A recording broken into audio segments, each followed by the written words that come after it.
We will be making a dish with spinach and rice today. I am adding 2 tablespoons of olive oil to a pot. Let's also add half a tablespoon of tomato paste to it. I will now fry it for a few minutes.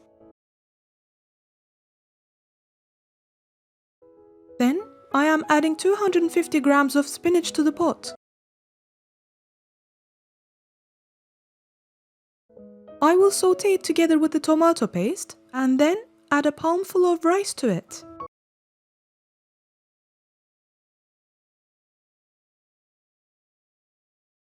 I am now pouring 1.5 cups of water on it. If you'd like your dish to be soupy, you can add more water.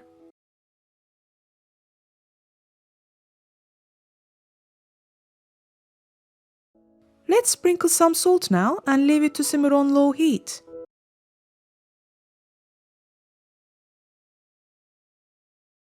When the rice is soft and nicely cooked, it means our dish is ready.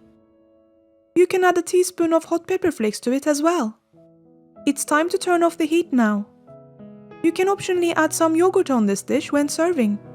If you liked our recipe, please do not forget to press the like button. Enjoy!